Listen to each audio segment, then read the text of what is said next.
Hello friends, Indian evidence act की series में ये हमारा पार्ट 5 है। यहाँ पे हम चैप्टर 10 और 11 के बारे में बात करेंगे। चैप्टर 10 आपका section 135 to 166 and this is most important क्योंकि ये एग्जामिनेशन की बात करता है। अभी तक आपने जो पढ़ा वो सब यहाँ पे इसी सेक्शन में यूज होगा जितना इंडियन एविडेंस एक्ट आपने पढ़ा है। इंडियन एविडेंस एक्ट 1872 का क्विक रिवीजन हरियाणा जुडिशरी के प्री एग्ज़ाम के लिए प्रीवियस ईयर क्वेश्चन पेपर को हम साथ साथ डिस्कस करेंगे। अगर आप चैनल पर नए हैं तो सब्सक्राइब कर लें, बेल आइकन को भी प्रेस कर लें। इंडियन एविडेंस एक्ट एक बहुत ही इंपॉर्टेंट टॉपिक हरियाणा जुडिशरी के लिए। विदाउट डिले आज का टॉपिक हम स्टार्ट करते हैं। हम बात कर रहे हैं एग्जामिनेशन की। अब एग्जामिनेशन होगा कैसे? देखिए, सेक्शन 136 ये सेक्शन 135 से शुरू होता है। 135 सिर्फ एक बात कहता है कि फॉलो सीपीसी और CrPC in what matter that how and in which order you will call the witnesses. पहले आप किसके विटनेस को बुलाएंगे, ये as per the law provided है तो वहाँ से फॉलो होगा। क्रिमिनल केस में सीआरपीसी ने बताया है और यहाँ सीपीसी ने बताया सिविल केसेस में। दूसरी चीज़ क्या पे आती है कि 136 जो है ये सुप्रीम सेक्शन है। इसको मैं सुप्रीम सेक्शन क्यों कह रहा हूँ कि दिस इज द पावर। किसकी पावर है ये? पावर ऑफ जज, कि वो आपने जो एविडेंस दिया उसको एडमिट करेगा कि नहीं करेगा। एप्रिसिएशन ऑफ द एविडेंस की हम बात कर रहे हैं यहाँ पे। और 136 ये कहता है कि ये जज साहब की इच्छा होगी कि उन्होंने आपकी बात सुननी कि नहीं सुननी, तो सबसे पहले वो स्टेप 1 क्या फॉलो करेंगे? He will do a relevancy test. आपने जो भी यहाँ पे एविडेंस देना चाहा, you have to prove that it is relevant from section 255। Relevancy test कहाँ दे रखा है? सेक्शन 5 में दे रखा है। अगर आपका एविडेंस रिलीवेंट नहीं है तो वो वहीं डिस्कार्ड कर देंगे, पार्टी को वहीं पे स्टॉप करेंगे कि don't give this evidence, you need not to prove this. क्योंकि अगर प्रूव करोगे रिलीवेंट ही नहीं है, टाइम वेस्ट होगा, तुम्हारा भी कोर्ट का भी कोई फ़ायदा नहीं, बंद करो। ओके, रिलीवेंसी टेस्ट पास कर लिया आपके एविडेंस ने, then you have to pass the admissibility test. Admissibility test, admissibility test में क्या है कि अभी उसका एडमिशन कराना है। एडमिशन कैसे हो सकता है? It can be oral evidence. ये ओरल एविडेंस होगा। ओरल एविडेंस होगा तो क्या होगा? विटनेस बुलाए जाएंगे। विटनेस कौन हो सकते हैं, क्या क्या प्रिविलेज हैं? 118 से 134 हमने कल पढ़ा था, चैप्टर 9। दूसरी चीज़, अब डॉक्यूमेंट्री एविडेंस दे के हम कोई डॉक्यूमेंट देंगे तो डॉक्यूमेंट्री एविडेंस के लिए हमारे पास क्या? सेक्शन 61, जहाँ पे आप प्राइमरी भी दे सकते हो, सेकेंडरी भी दे सकते हो। अगर वो इलेक्ट्रॉनिक रिकॉर्ड है तो सेक्शन 65A, और ओरल के लिए था सेक्शन 59। तो यहाँ पे तो हो गई सारी चीज़ें। अब डॉक्यूमेंट्री एविडेंस तो अपने आप में हमने सारे प्रोसीजर पढ़ लिए। अगर एविडेंस ओरल है और विटनेस आते हैं तो विटनेस से कैसे पूछताछ की जाएगी, जज साहब कैसे एडमिसिबिलिटी बताएंगे, ये सारी की सारी चीज़ें आज हम देखेंगे। देखिए, एक सीरीज समझिए। 135 ये कह रहा है कि किसका विटनेस पहले बुलाया जाएगा, प्रोसिक्यूशन का कि डिफेंस का, प्लेंटिफ का कि डिफेंडेंट का। जब सिविल केस होता है, in civil case, I hope आपको ये सबको पता होगा कि वहाँ पे पार्टीज को बोलते हैं प्लेंटिफ एंड डिफेंडेंट। और क्रिमिनल केस में क्या बोलते हैं? एक आपका प्रोसिक्यूशन होता है और दूसरा आपका एक्यूज्ड जिस तरफ होता है वहाँ पे आपका डिफेंस काउंसिल होता है। कौन होता है? Defence council, prosecution and defence. अब सीआरपीसी कहती है कि पहले प्रोसिक्यूशन के एविडेंस लिए जाएंगे, पहले प्रोसिक्यूशन के एविडेंस लिए जाएंगे। ये चीज़ हम कहाँ पढ़ते हैं? जितने हमारे ट्रायल हैं, सेशन ट्रायल, आपका वारंट केस ट्रायल, सम्मन case trial, summary trial, from section 225 से लेकर 265 तक सारे के सारे कवर हो जाते हैं सीआरपीसी में। यहाँ पे पहले प्लेंटिफ के बुलाए जाते हैं। देखिए आपने जब, अगर आपको अधिवक्ता है तो आपको बहुत अच्छे से पता होगा क्या लिखते हैं, PW1, PW2, PW3। अगर एक से ज़्यादा विटनेस हैं, plaintiff witness 1, plaintiff witness 2, plaintiff witness 3। अगर क्रिमिनल केस है तो भी PW लिखा जाता है, prosecution witness 1, prosecution witness 2, DW1, DW2, defendant या फिर डिफेंस में विटनेस। तो इस तरह से किसको पहले बुलाना है, ये 135 डिसाइड कर दिया। अब 136 डिसाइड करेगा कि किस तरह से आपके जो एविडेंस हैं वो जज की मर्जी होगी कि वो उनको सुनेगा, आगे प्रूव करने की परमिशन देगा कि नहीं देगा। चैप्टर 10 एग्जामिनेशन ऑफ विटनेसेस 135 से 166 तक। यहाँ आप डील करने वाले हैं cross examination, examination chief, cross examination, re examination, leading questions क्या होते हैं, contradiction 145, 157 your corporation of the Indian evidence act. इस तरह के मैटर्स को आप डील करेंगे। देखिए सेक्शन 135 सबसे पहले आ जाइए। ये एक ही बात कह रहा है यहाँ पे कि किस ऑर्डर में, the order in which witness are produced और examined shall be regulated by law and practice from the time being relating to civil and criminal procedure respectively in the absence of any law, discretion of court. अब ये कह रहा है जब आप CrPC पढ़ते हैं तो सीआरपीसी में आपको एविडेंस कैसे रिकॉर्ड होते हैं, 272 से लेकर के आपको 283 तक बताया गया है और चारों ट्रायल में बताया गया है। पहले प्रोसिक्यूशन को लेंगे, प्रोसिक्यूशन सुनने के बाद एक्यूज को एग्जामिन किया जाएगा। एक्यूज को तो एग्जामिन करना कंपलसरी है ना वहाँ पे। अब एक्यूज को कब एग्जामिन किया जाता है, क्या एक्यूज विटनेस बन सकता है, 315 में हमने देखा था, और 313 में उसे एग्जामिन करना है। यानी कि अगर क्रिमिनल केस की मैं एक नॉर्मल प्रोसीजर की बात करूं तो पहले प्रोसिक्यूशन के विटनेस लिए जाते हैं। प्रोसिक्यूशन का एविडेंस लेने के बाद सेक्शन 313 में एक मैंडेटरी प्रोविजन है कि एक्यूज्ड को एग्जामिन करेगा कोर्ट, एंड देन डिफेंस के आपके विटनेसेस लिए जाते हैं। ऐसे ही सीपीसी में है, पहले प्लेंटिफ के लिए जाते हैं, फिर डिफेंडेंट को मौका दिया जाता है। तो जो भी प्रोसीजर सिविल या क्रिमिनल से रिलेटेड किसी लॉ में है तो उस तरह से, otherwise by the discretion of court. अब आते हैं सबसे important section 136। When either party propose to give evidence of any fact, जज may ask the party proposing to give evidence in what manner the alleged fact if proved would be relevant. सबसे पहले जज क्या कहेगा party को कि आप उसका रिलीवेंसी बताओ कि वो रिलीवेंट कैसे है। 6 से लेके 55 तक बताएंगे कि जी सेक्शन 8 में रिलीवेंट है, सेक्शन 11 में प्ली ऑफ एलिबी ले रहे हैं, admission can be proved against him as per section 21 relevant है। तो ये चीज़ प्रूव करनी पड़ेगी। एंड और उसके बाद द जज shall admit the evidence if he thinks fit. पहले रिलीवेंसी होगी, हमने बात की, फिर एडमिशन होगा। अब आपको ध्यान होगा हमने सेक्शन पढ़ा था 104 ऑफ इंडियन एविडेंस एक्ट। 104 कहता है कि अगर आपके दो फैक्टर एक दूसरे पर डिपेंड है, अगर आप दूसरे फैक्ट को एविडेंस पे देना चाहते हो तो पहले फैक्ट आपको प्रूव करना पड़ेगा। डाइंग डिक्लेरेशन देनी है, डेथ प्रूव करो। किसी का विल प्रेजेंट करना है, डेथ प्रूव करो। These are the facts which are depend some on other fact. अगर fact propose to be propose one of evidence is admissible only upon the proof of some other. भी पहले death होगी तभी तो dying declaration बनेगी ना, otherwise वो नहीं बन सकती। तो पहले आपको वो करना पड़ेगा। ये दोनों के दोनों सेक्शन आपके सेक्शन 104 की बात कर रहे हैं। अब इलस्ट्रेशन इसके जरूर देख लीजिएगा। जैसे A propose to prove statement of relevant fact by person alleged to be dead, which statement is relevant under section 32, dying declaration की बात है। If you want to prove the statement, first prove that person is dead, it must be proved, तभी तो जाके दूसरी चीज सुनी जाएगी।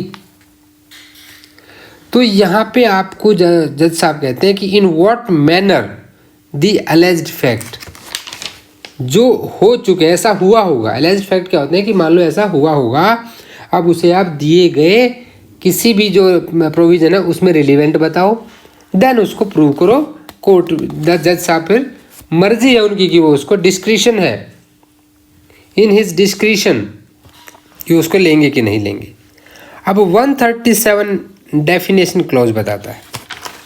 137 टोटल डेफिनेशन क्लोज है। ये कह रहा है कि एग्जामिनेशन इन चीफ क्या होता है, क्रॉस एग्जामिनेशन क्या होता है, री एग्जामिनेशन क्या होता है।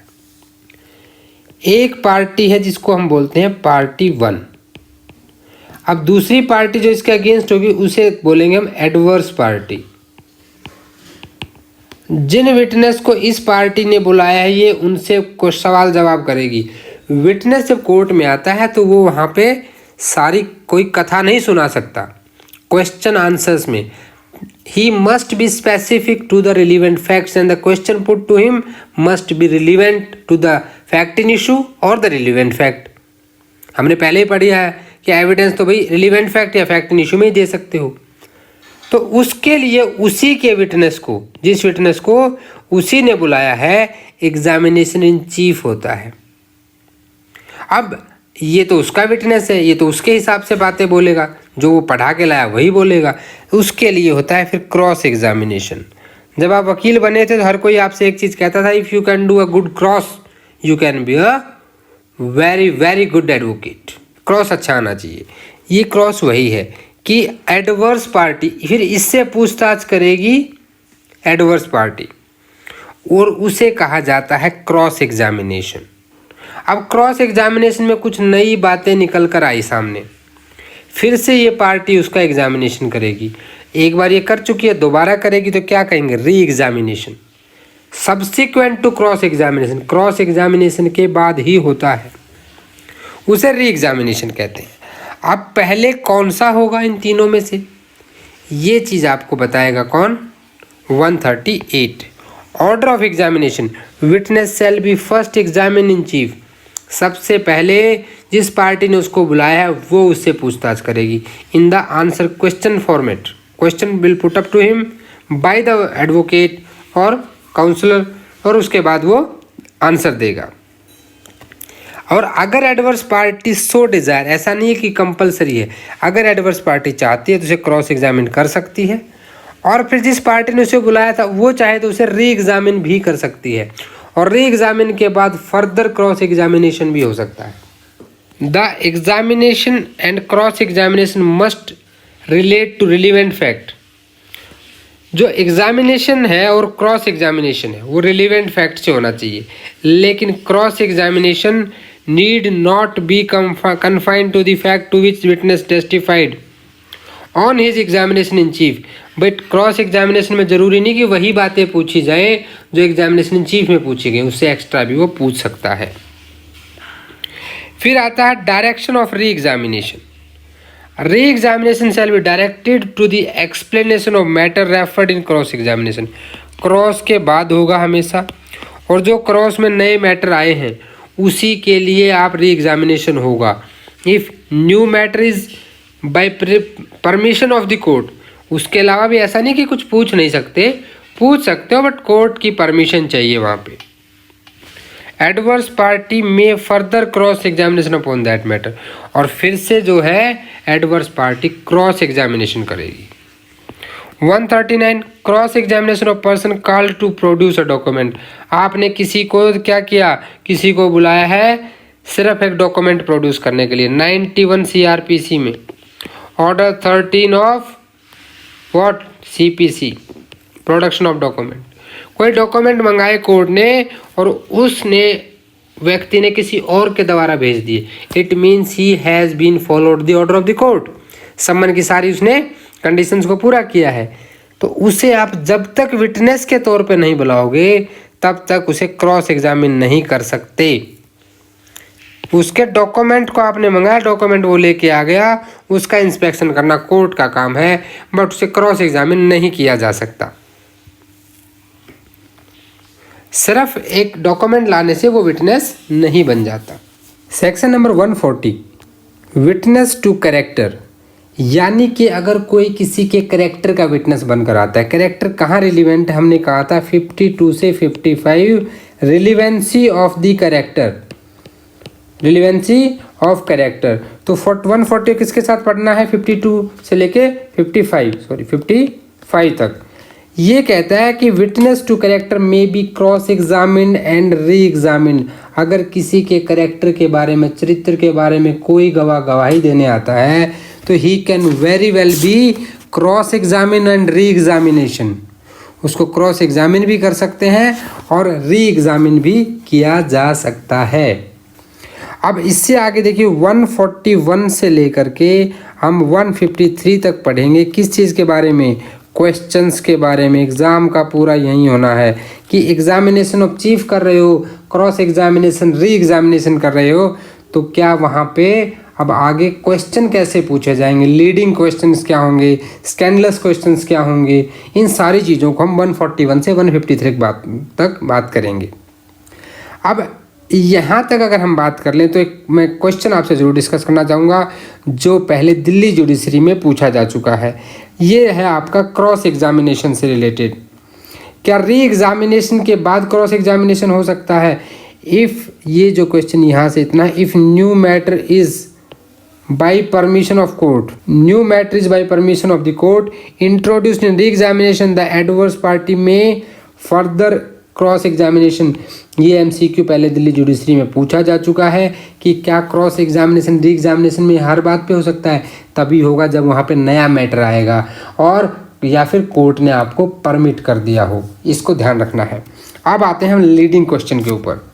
लीडिंग क्वेश्चन होता है ऐसे क्वेश्चन जो आंसर सजेस्ट कर देते हैं। जैसे मैंने आपसे पूछा कि 25 अगस्त को आप दिल्ली में थे ना, ये क्या कह रहा है? ये उसको हिंट दे रहा होगा, हाँ मैं दिल्ली में था। तो ये क्या है? ये लीडिंग क्वेश्चन है। अगर मैं उससे पूछता कि 25 अगस्त को आप कहाँ थे, ही में डिफर इन हिज आंसर, ही में answer he is in Calcutta, he was in Chennai, he was in Bangalore, लेकिन मैंने उसे आंसर सजेस्ट कर दिया। कोई भी ऐसा क्वेश्चन जो आंसर सजेस्ट करता है, which the person putting it wishes और expect to receive is called a leading question. मैं चाहता था कि वो कहे वो दिल्ली में ही था उस दिन, मेरा काम बन जाएगा, गवाही मेरे फेवर में आ जाएगी। ऐसे क्वेश्चंस को क्या कहा जाता है? लीडिंग क्वेश्चन कहा जाता है।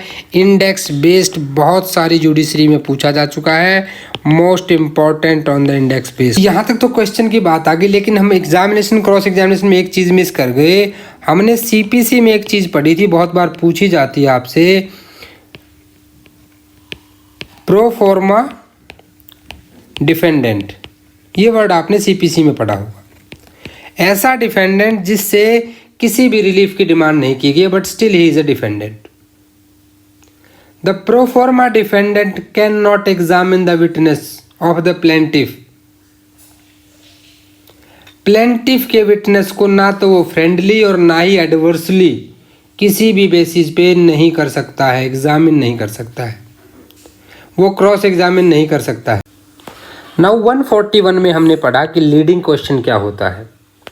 अभी लीडिंग क्वेश्चन कब पूछे जा सकते हैं ये आपको 142 बताएगा, और कब नहीं पूछे जा सकते और कब पूछे जा सकते हैं ये 143 बताएगा। Leading question when not be asked.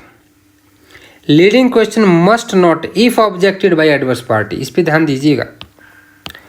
If objected by adverse party be asked in examination in chief, examination in chief में नहीं पूछे जा सकते, एंड री एग्जामिनेशन में नहीं पूछे जा सकते, except with the permission of the court. और court shall permit the leading question as to matter which was introductory और अनडिस्प्यूटेड और which have in its opinion been already sufficiently proved. जो matters जो है आपके, कब लीडिंग क्वेश्चन को court permit करेगा? पहली चीज़ तो क्या है कि एग्जामिनेशन और री एग्जामिनेशन में कहने की बात है कि जिस पार्टी, लॉजिक देख लीजिएगा, पार्टी ने अपने बेनिफिट के लिए एक विटनेस को बुलाया है तो he can not suggest answer for his benefit.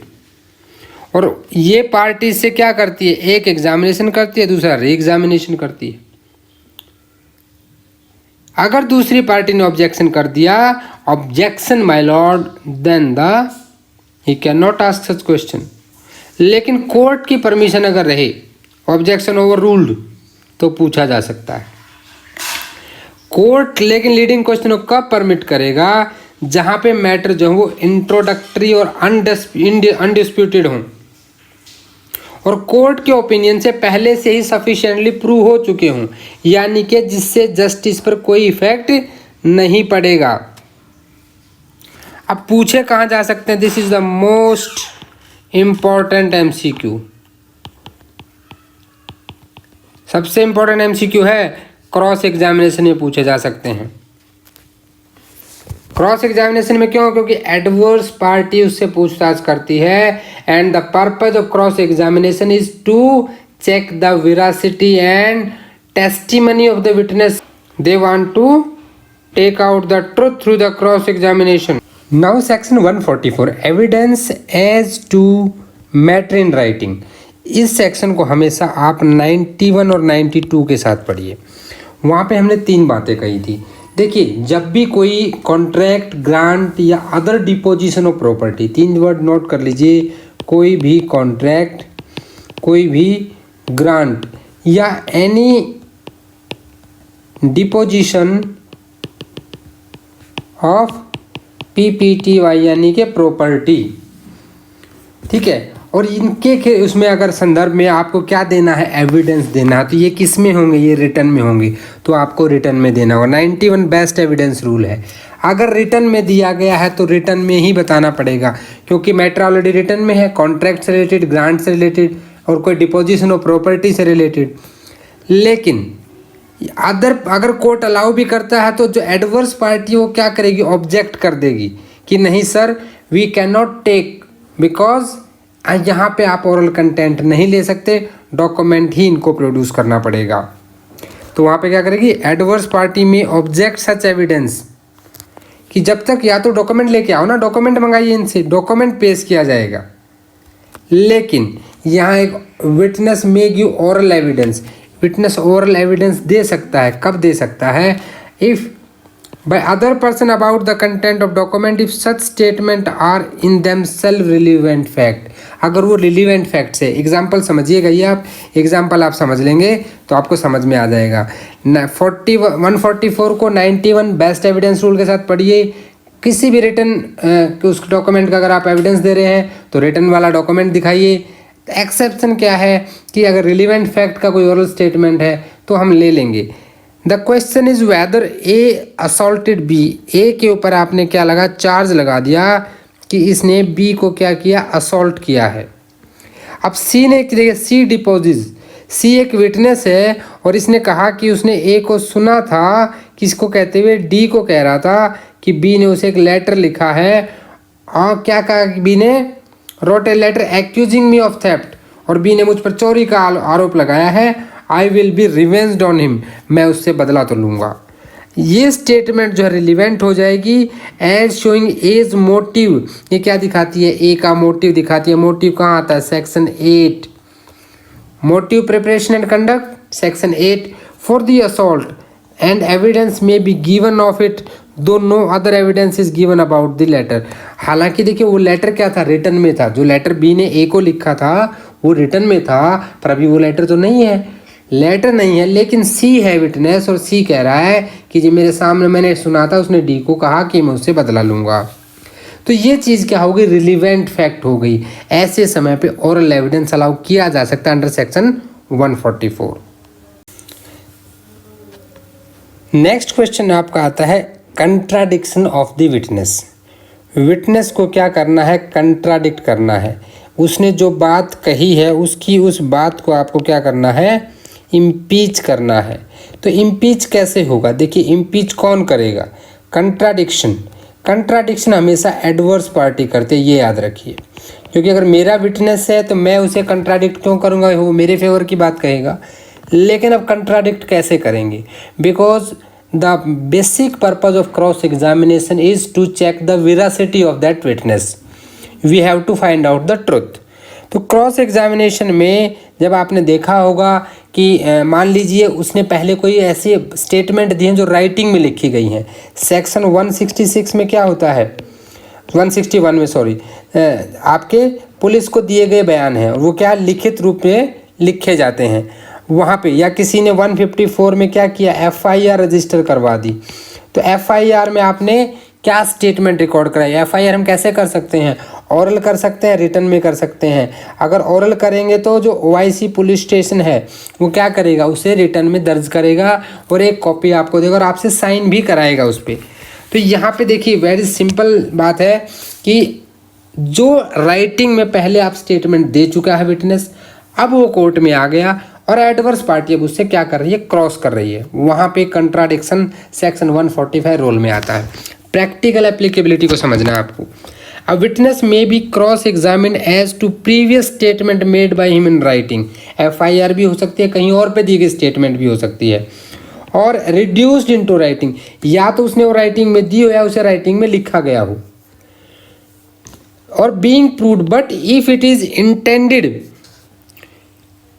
matter in question without such writing being shown to him, but if it is intended to contradict him by the writing, his attention must before writing can be proved be called those parts of it which are to be used for the purpose of contradicting him। देखिए अगर आपने उसको writing दिखा दी तो उसे पढ़कर ही बोल देगा, then what is the use of this section, how truth will come out। अब यहाँ पे जो एडवर्स पार्टी का एडवोकेट होगा, प्लीडर होगा, वकील होगा, वो क्या करेगा, उससे पूछेगा कि आपने क्या क्या स्टेटमेंट दिया था बताइए, आपने एफआईआर में क्या क्या लिखवाया था बताइए, और वो भी विदाउट शोइंग टू हिम। वो ये क्वेश्चन बनता है यहाँ से कि प्रीवियस राइटिंग दिखाई जाएगी नहीं दिखाई जाएगी, तो नहीं दिखाई जाएगी। दिस इज मोस्ट इंपॉर्टेंट, इसको हाईलाइटर से मार्क करके मोस्ट इंपॉर्टेंट लिख दें। सेकंड चीज़ यहाँ पे क्या आती है, अभी अभी हमने सीआरपीसी ख़त्म की और सीआरपीसी में एक सेक्शन आता है 172 जो किसके बारे में बात करता है, केस डायरी की। केस डायरी पे हमने कहा था कि हर केस की अलग केस डायरी होती है। अब केस डायरी को या तो पुलिस देख सकती है या मैजिस्ट्रेट मंगवा सकता है।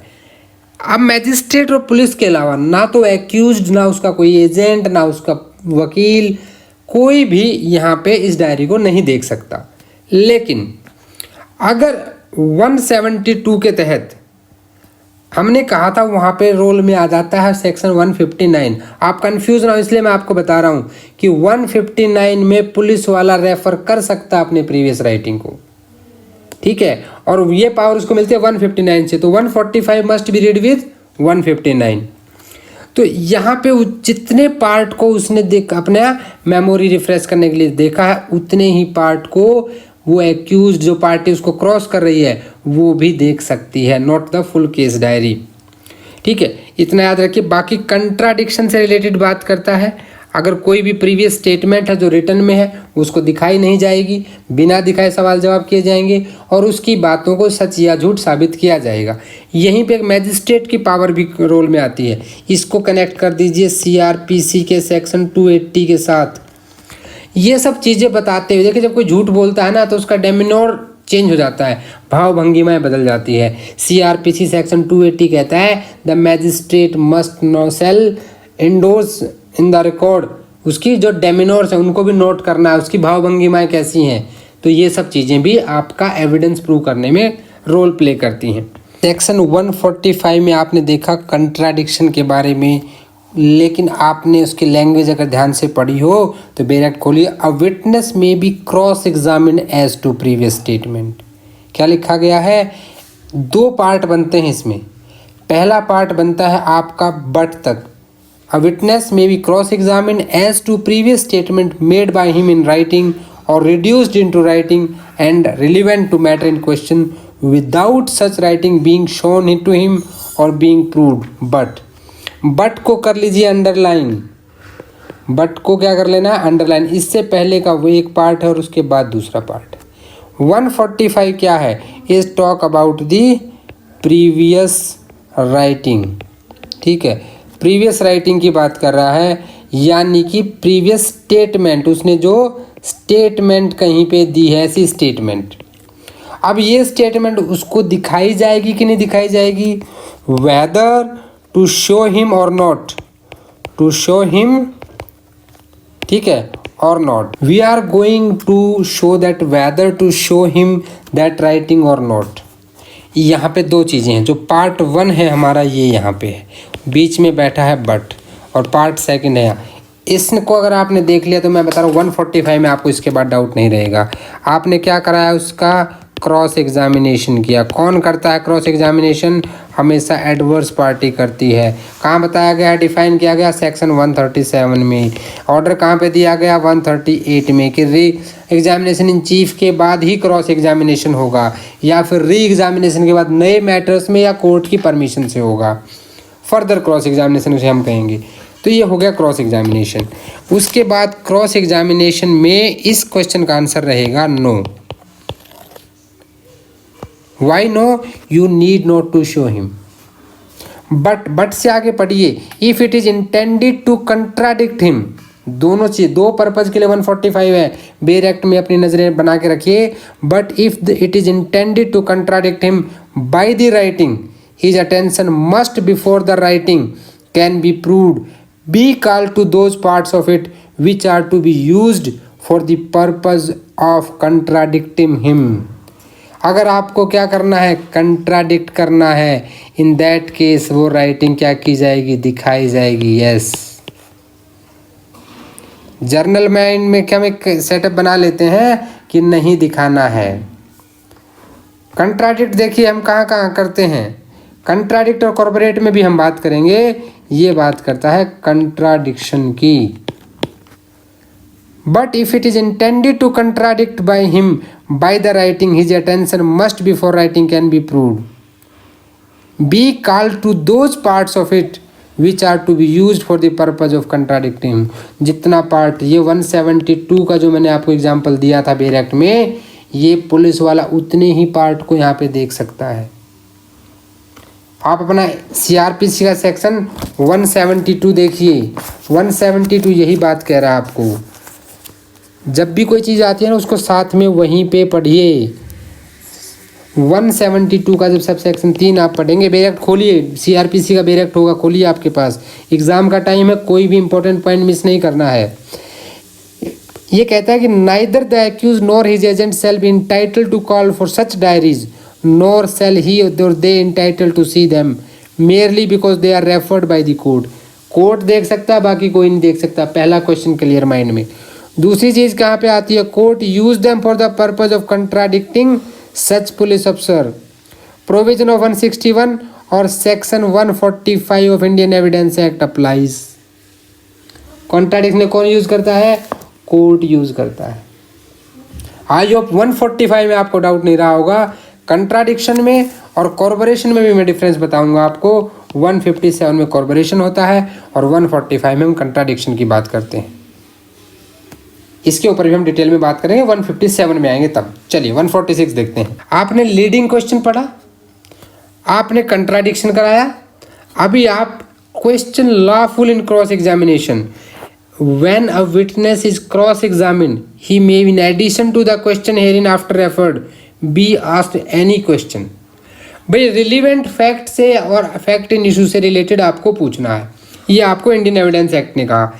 इससे बाहर भी जाके क्या आप कुछ पूछ सकते हो, पूछे जा सकते हैं ऐसे क्वेश्चन जिन्हें आप लॉफुल कहोगे। अब आपने कहा कि चलो ये बताइए कि आप अपनी गर्लफ्रेंड से पहली बार कब मिले थे। No no no, it's not related. ये क्वेश्चन तो नहीं पूछ सकते आप, ये लॉफुल नहीं है। कैसे क्वेश्चन पूछ सकते हो, टू टेस्ट हिज वेरासिटी, जो उसकी वेरासिटी को टेस्ट करते हो। To discover who he is and what is his position in life. ये क्वेश्चन एमसीक्यू में स्टेटमेंट बेस आ चुका है। It's important. MCQ based my dear friends, ये क्वेश्चन पूछा जा चुका है, मैं आपको बता रहा हूँ। To discover who he is and what his position in life, ये आपसे पूछ सकते हैं। सेकंड यहाँ पे आ जाता है टू सेक हिज क्रेडिट, वो अनवर्दी है, ये बताने के लिए वो क्रेडिट वर्दी नहीं है। बाय इंजरिंग हिज करेक्टर, उसके करेक्टर को इंजर करके। Although the answer to such question might tend directly or indirectly criminate him, or might expose or tend directly or indirectly to expose him to a penalty or forfeiture. चाहे भले ही वो question जो है उसको भाई वो answer दे ना दे, ये उसका राइट है, लेकिन question can be put up. ये आंसर्स की आप कहेंगे कि आप तो बोल रहे थे आर्टिकल 20 सब आर्टिकल 3 ने हमें वो दे रखा भाई आंसर देने के लिए दे रखा, क्वेश्चन पूछने के लिए नहीं। यहाँ एडवर्स पार्टी के क्वेश्चन लॉफुल होंगे कि नहीं होंगे वो बात यहाँ की गई है, यहाँ पे ध्यान देना। नेक्स्ट यहाँ पे ये इंसर्ट किया गया था प्रोवाइजो, 2013 में ये यहाँ पे ऐड हुआ। इसमें देखिए इससे रिलेटेड दिल्ली जुडिशरी में क्वेश्चन पूछा जा चुका है। मैं बता रहा हूँ आपको जितने भी प्रोवाइजो ऐड हुए हैं, जितनी एक्सप्लेनेशन वहाँ पे आपको खास ध्यान देना है।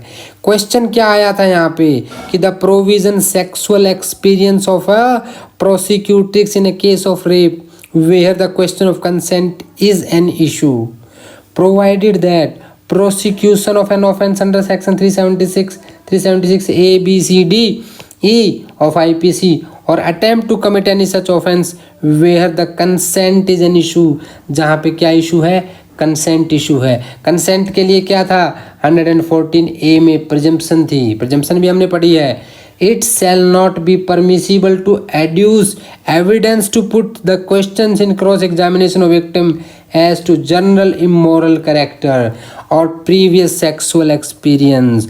आप उसके जनरल इमोरल करेक्टर आप ये नहीं कह सकते कि ये तो एक कॉल गर्ल है ऐसा करे। No no, you cannot point out her general immoral character, you cannot point out her previous sexual experience of such victim with any person for proving such consent or quality of consent। इसी से question पूछा गया था Delhi judiciary में, इसी से।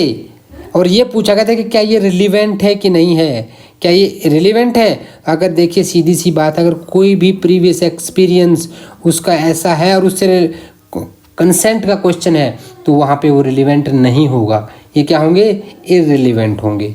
इसको भी आप नोट डाउन कर लें, MCQ से इम्पॉर्टेंट दिल्ली जुडिशरी में पूछा जा चुका है। 147 when witness to be compel to answer.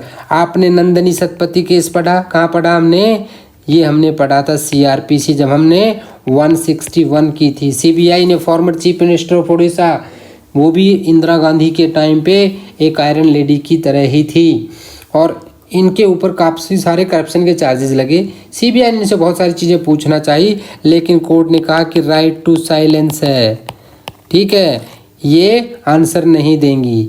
लेकिन क्या हर बार नहीं देंगी।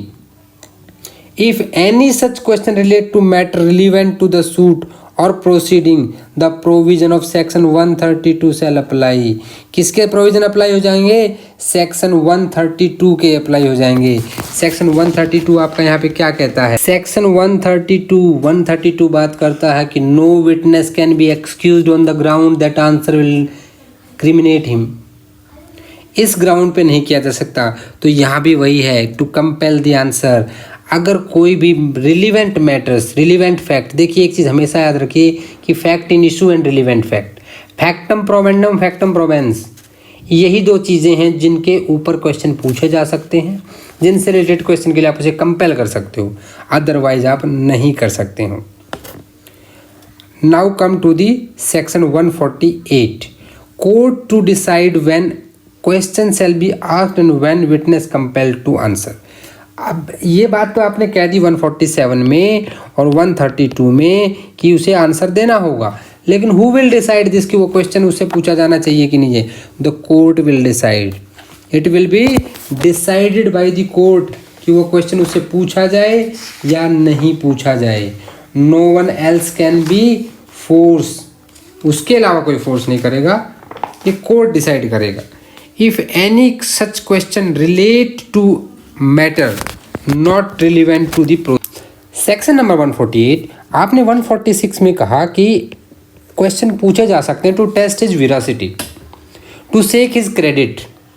तो वहाँ पे आपने 3 ग्राउंड दिए थे, उन 3 ग्राउंड्स के बदले आपने क्या किया कि उसका लाइफ स्टेटस पता किया, उसके क्रेडिट को सेक किया और उसकी वेरासिटी को टेस्ट किया और ऐसे क्वेश्चन भी पुट अप किए जिनको आपने लॉफुल कहा, जिससे आप उसकी वेरासिटी को बता सकते हैं। लेकिन क्या हर एक क्वेश्चन उससे पूछा जा सकता है? तो 148 क्वेश्चंस को 2 कैटेगरी में डिवाइड करता है। पहली है प्रॉपर क्वेश्चंस और दूसरी है इम्प्रॉपर क्वेश्चंस। प्रॉपर क्वेश्चंस वो होते हैं जिसका रिलेशन आता है कहीं ना कहीं, जिसके आने से अगर मतलब मान लीजिए एक विटनेस और इससे कोई ऐसा क्वेश्चन पूछा गया जिसको प्रॉपर क्वेश्चन कहा जाता है और वो क्वेश्चन का आंसर आने के बाद कोर्ट का जो व्यू है, कोर्ट का जो इसके इंडिविजुअल के बारे में ओपिनियन है वो टोटली चेंज हो जाएगा। तो ऐसे क्वेश्चन को यहाँ पे फोर्स कर सकता है। 147 कहता है कि फोर्स कंपेल किया जा सकता है आंसर देने के लिए, लेकिन क्या हर एक उसको, तो ये डिसाइड करेगा कोर्ट। ये टोटली कोर्ट के डिस्क्रिशनरी पावर को बताता है, कोर्ट का डिस्क्रिशनरी पावर बताता है 148। यहाँ पे टोटल 4 कंडीशन बताई गई हैं। क्वेश्चंस आर प्रॉपर, क्वेश्चन वो प्रॉपर होंगे अगर वो ऐसे नेचर के हैं कि truth or of the imputation conveyed by them would seriously affect the opinion of court as to the credibility of the witness. Witness की क्रेडिटिबिलिटी जो कोर्ट की नज़रों में है वो बहुत ज़्यादा अफेक्ट हो जाएगी, तो ऐसे क्वेश्चंस को प्रॉपर क्वेश्चन माना गया है। सेकंड बात कर रहा है improper question, questions are improper. इसका एक एग्जांपल बता देता हूँ आपको। मान लीजिए ए जो हमने कहा था कि विटनेस है, इसने बी का मर्डर होते हुए देखा था। अब इससे क्वेश्चन पूछा गया कि तुम किस कलर के कपड़े पहनते हो। Is this question is relevant, क्या कोर्ट को कोई फर्क पड़ेगा इसका आंसर देने ना देने से? कोई फर्क नहीं पड़ेगा। तो ऐसा क्वेश्चन क्या हो जाएगा, इम्प्रॉपर क्वेश्चन हो जाएगा। और बी से ये पूछा गया ए से कि जिसको बी ने मारा एक गैंग है जिसको, तुम भी तो पहले उस गैंग के मेंबर हुआ करते थे, बाद में तुमने उसको छोड़ दिया, क्या तुम थे या नहीं थे? इस तरह के क्वेश्चन क्या होंगे, प्रॉपर क्वेश्चन होंगे, because these question will change the credibility of that witness in the I of the court. Court के सामने उसकी क्रेडिबिलिटी को वीक कर देंगे, चेंज कर देंगे। तो ऐसे क्वेश्चंस को प्रॉपर क्वेश्चन कहा जाता है। क्वेश्चंस इम्प्रॉपर कैसे हों, जैसे एक तो मैंने एक एग्जांपल बता ही दिया आपको, if they relates to the matter so remote in time और such a character that the truth of the imputation would not affect. भाई जैसे मैंने बताया किस कलर के कपड़े पहनते हो, पहनता कलर के कपड़े पहनने से कोई इफेक्ट नहीं पड़ेगा, कोई रिलेवेंसी नहीं आती है। कोर्ट की क्रेडिबिलिटी के सामने क्रेडिबिलिटी ऑफ विटनेस पे कोई फर्क नहीं पड़ेगा, उसे इम्प्रॉपर कहेंगे। अब तीसरा कहता है कि questions are improper if there is a great disproportion between the importance of the and imputation made against the witness character and importance of his evidence. देखिए तीसरे में यहाँ पे क्या कह रहा है कि ऐसे क्वेश्चंस को इम्प्रॉपर माना जाएगा जहाँ पे डिसप्रोपोर्शन, किस किस बीच के में डिसप्रोपोर्शन है, इम्पोर्टेंस एंड इम्प्यूटेशन जो विटनेस के करेक्टर को लेकर बनाए जाते हैं, and importance of that evidence. तो ऐसे क्वेश्चन को भी क्या माना जाएगा, इम्प्रॉपर माना जाएगा। फोर्थ कह रहा है कोर्ट में if see fit draw from the witness refusal to answer the inference that answer if given would be unfavourable. अब उससे कोई एक ऐसा आंसर पूछा गया जो उसको डिस्क्रेडिट कर देगा, उसी को क्रिमिनेट कर देगा, उसी को फंसा देगा। तो ऐसे क्वेश्चन के टाइम पे क्या है, कोर्ट को ये देखना होता है, अपनी अटेंशन देखनी होती है कि वो रिफ्यूज कर रहा है। तो ऐसे क्वेश्चंस के लिए क्या कर सकता है कोर्ट उसको बता सकता है कि अगर कोर्ट को लगता है, मान लीजिए कोई बहुत पर्सनल लाइफ से रिलेटेड क्वेश्चन पूछा गया जिससे उसकी सोसाइटी में थोड़ा बहुत डिफेमेशन आ सकता है, तो कोर्ट उसको बोल सकता है कि you are not bound to answer this. यानी कि क्वेश्चंस का आंसर देना है कि नहीं देना है ये टोटल कोर्ट डिसाइड करेगा। इसके इलुस्ट्रेशन एमसीक्यू पॉइंट से बहुत इंपॉर्टेंट है, प्लीज़ एमसीक्यू देख लीजिएगा, एमसीक्यू से क्वेश्चन पूछा जा सकता है। अब जैसे क्वेश्चन पूछा गया था यूपी जुडिशरी में 2015 में कि under the Indian evidence Act questions relating to matter not relevant to suit और प्रोसीडिंग में बी आस्क्ड। आपसे ये पूछा गया कि आप तो शुरू से कहते आए कि रिलेवेंट फैक्ट से रिलेटेड क्वेश्चन पूछो, फैक्ट इन इशू से रिलेटेड क्वेश्चन पूछो, लेकिन अगर ऐसे क्वेश्चन जो इनसे बाहर हैं क्या वो पूछे जा सकते हैं, तो ये डिसाइड करेगा कोर्ट, पूछे जा सकते हैं भाई कोर्ट की परमिशन से, कोर्ट के डिस्क्रिशन से।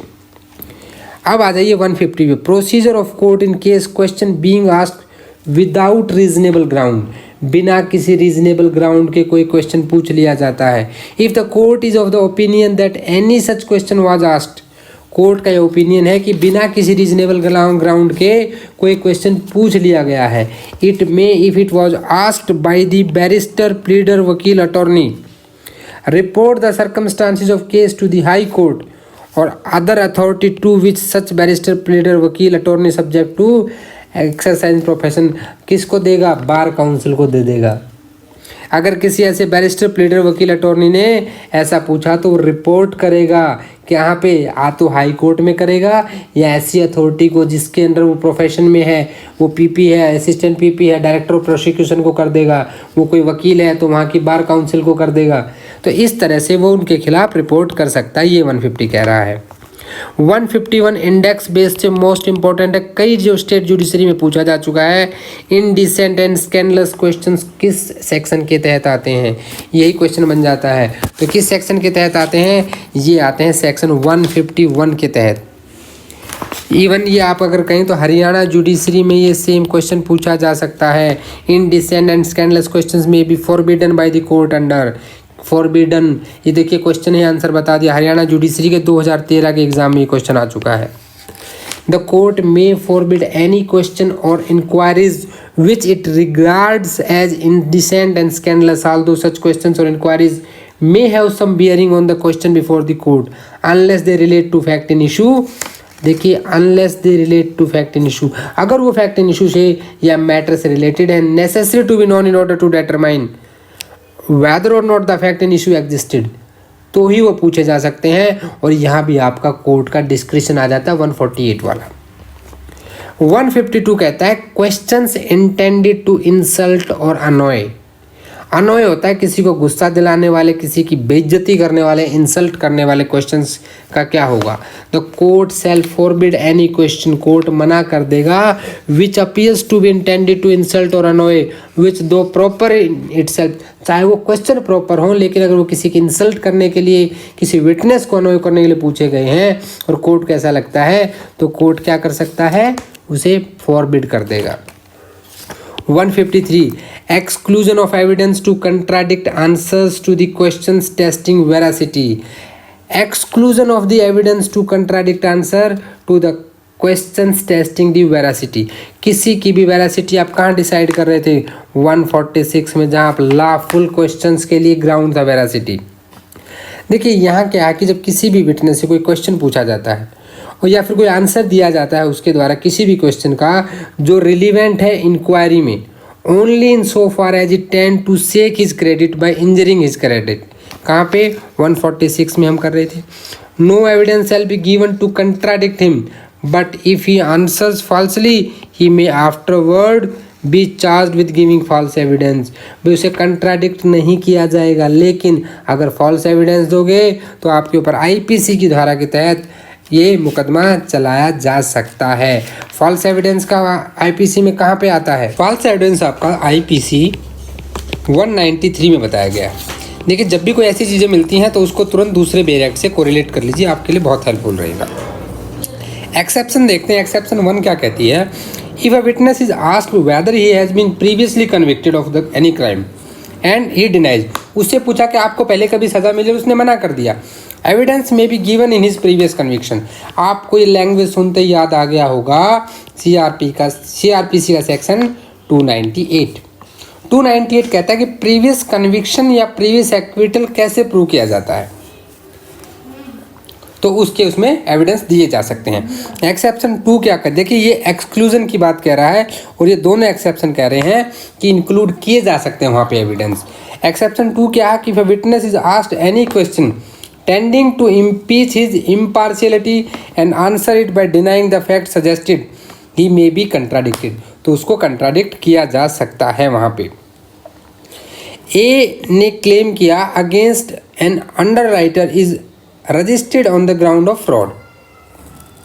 The claimant is asked whether in the former transaction he had not made a fraudulent claim, he denies it.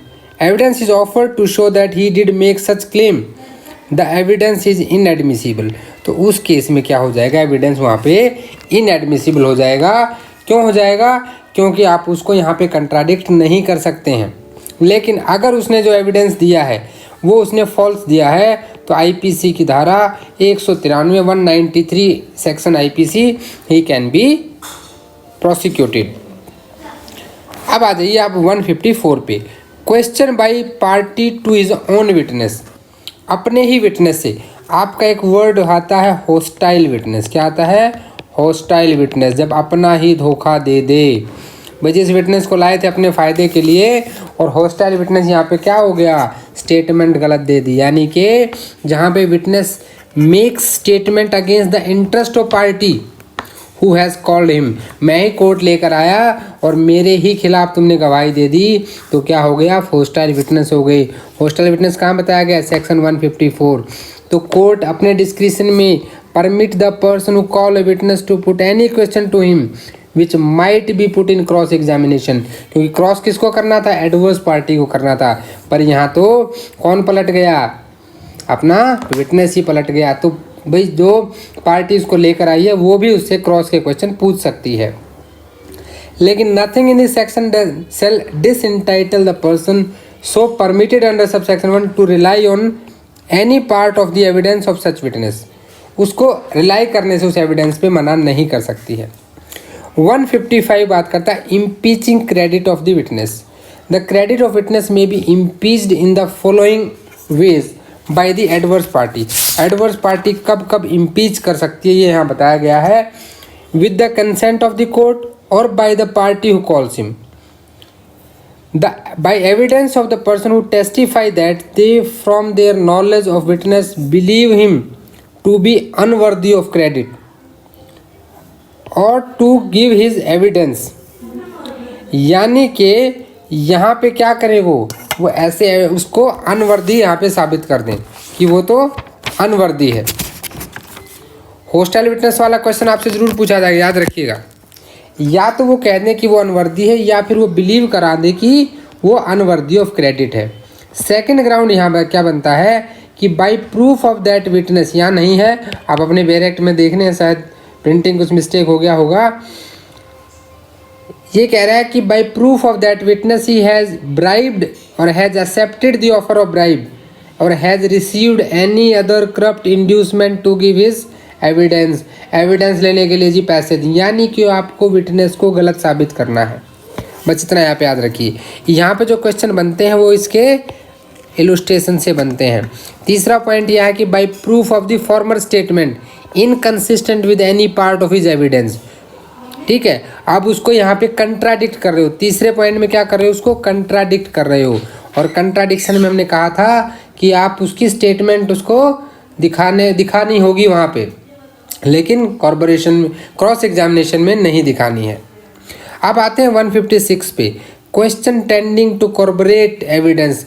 156 और 157 कॉर्पोरेशन की बात करते हैं, सपोर्ट की बात करते हैं। जब आप किसी एविडेंस को सपोर्ट करते हैं, यानी कि उसको कहीं ना कहीं एक ज़्यादा इफेक्टिव बनाने के लिए किसी दूसरे फैक्ट का सहारा देते हैं।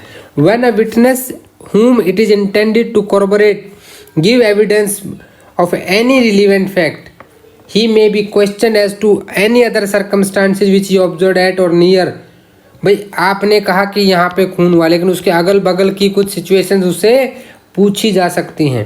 अगर वो भी बता देता है तो क्या होगा कि हाँ भाई ये सच में वही था, कि उस वक्त मंदिर में आरती चल रही थी, हाँ चल रही थी जी, मैंने सुनी थी। वहाँ पे बगल में एक चर्च है, आपने उसका उस टाइम घंटा सुना, हाँ जी मैंने घंटा भी सुना था। तो ये सब क्या चीज़ें आ गई, कॉर्पोरेशन आ गया।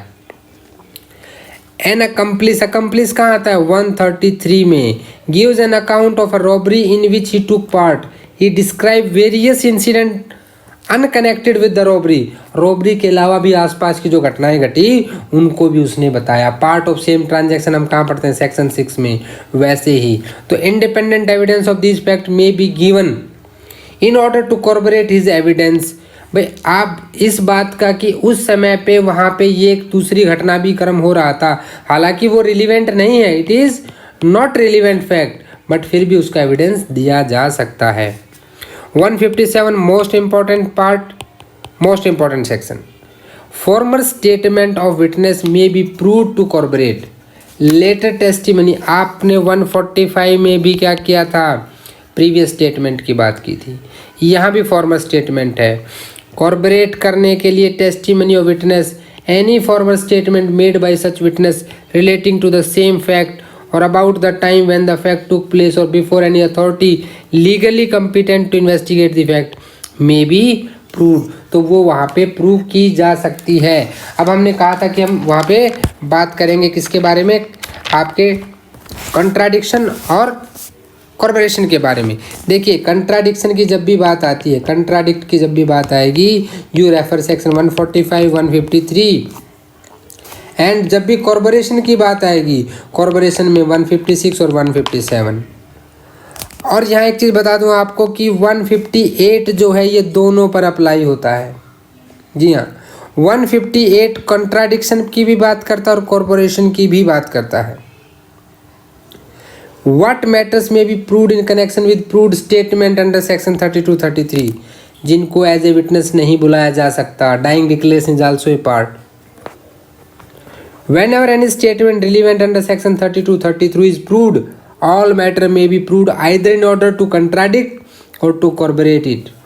नहीं, मैंने क्या कहा था आपको, ये कंट्राडिक्ट और कॉर्पोरेट दोनों की बात करता है, दोनों जगह उसको इस्तेमाल किया जा सकता है।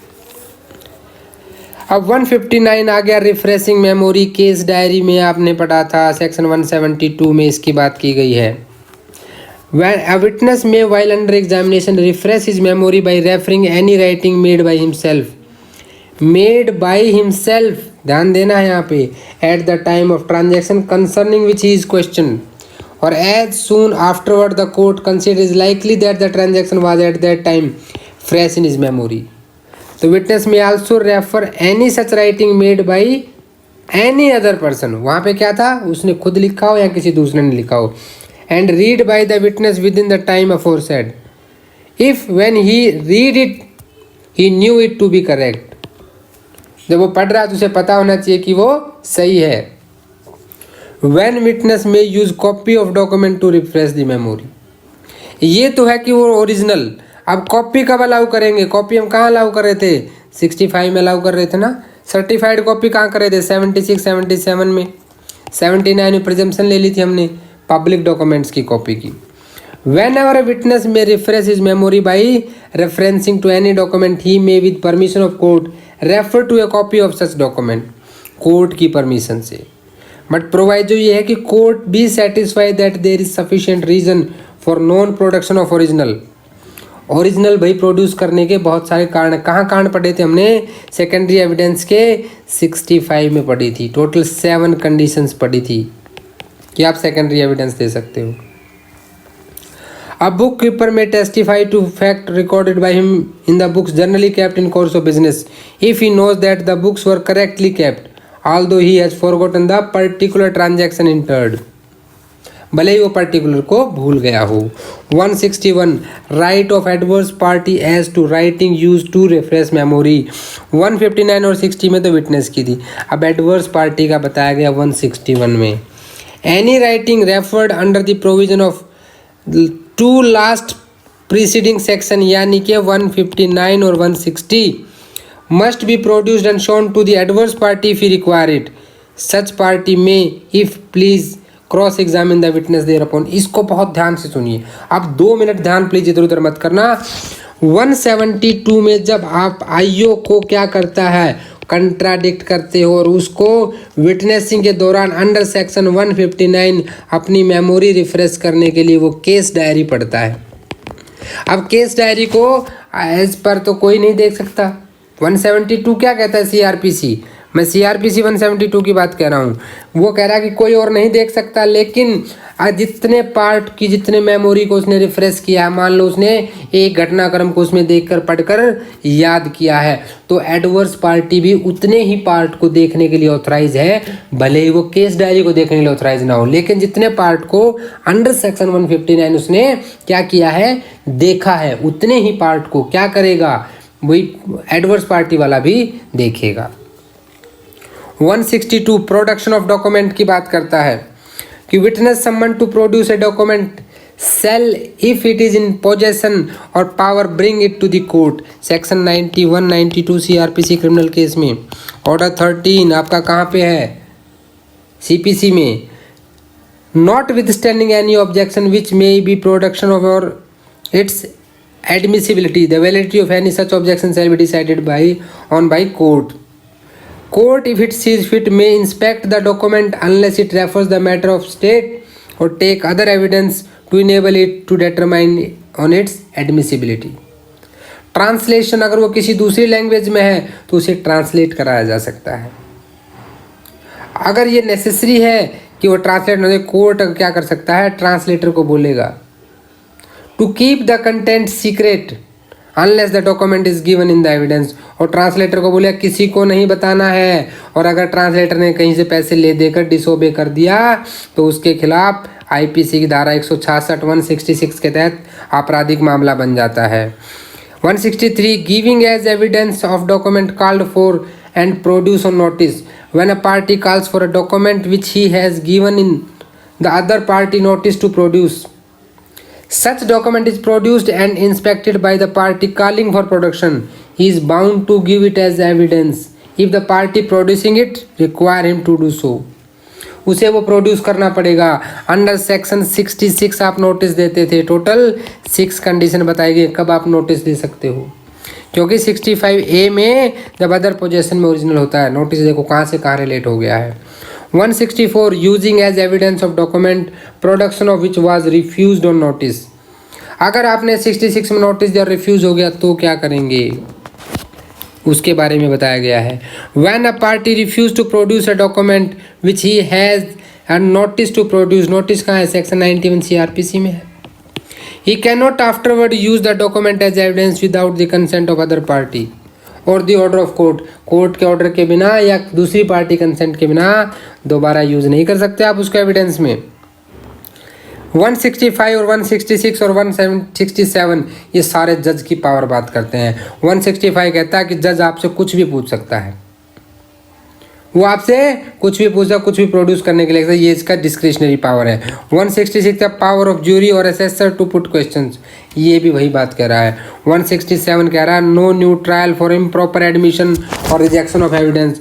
अगर कोई एविडेंस का इम्प्रॉपर एडमिशन हो गया है, एविडेंस सही था लेकिन रिजेक्ट हो गया है, it shall not be ground for it self for new trial और रिवर्सल ऑफ एनी डिसीजन।